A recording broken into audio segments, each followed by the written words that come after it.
I think it goes all the way back to when I was a kid. I spent half my time in Minnesota and half my time in a suburb of Washington, D.C., Bethesda, Maryland. I was born in Minnesota, born right here in Minneapolis. And when I was about 4, my parents moved out to Washington, D.C., because my dad was press secretary for Orville Freeman, who was governor at the time, and he became Secretary of Agriculture for the Kennedy administration, and then also served in the Johnson administration. So I got to be in Washington during the Great Society time, but every summer I would come back to Minnesota and spend the entire summer with my grandparents on their farm, which we still have, between 2 little towns, Isle and Waukon. I think Isle's about 500 some people, and Waukon is about 276 at the time. And so I got this really amazing connection between urban and rural, spending time in Washington and then spending time on a farm between 2 small towns. And my grandparents were very engaged, but in quieter ways. They didn't run for office. They helped run different organizations. My great-grandparents helped start the church.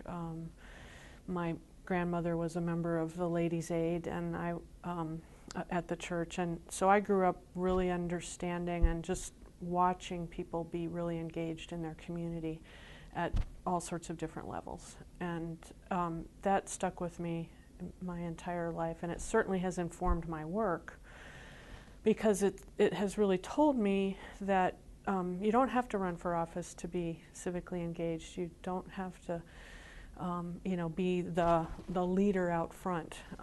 You can work in whatever ways you want to help contribute to your community. And that, I think, is the essence of who I am, is how can I contribute to the community. So I've made a career out of community development, but I also try to, in my own community, and I live in St. Anthony Park, a neighborhood of St. Paul, I help coordinate the Progressive Dinner every year. And that's a way that people get engaged by meeting new neighbors or reacquainting themselves with folks they just sort of see passing by at the market.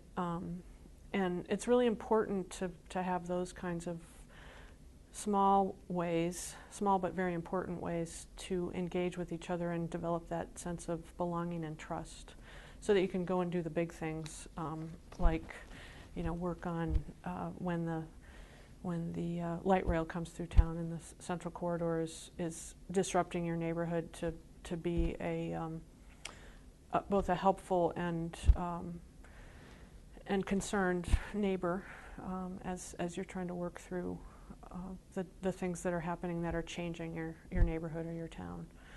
So when I graduated from college, I started working for a little newspaper in Ada, Minnesota, called the Norman County Index. And that too, that journalism training, I think, really helped me understand and observe community life in a way that other people maybe didn't have time to do, because I was being paid to observe and write. And that led into, as I went to graduate school at the University of Minnesota, also in journalism, because I still hadn't figured out that I could be in community development,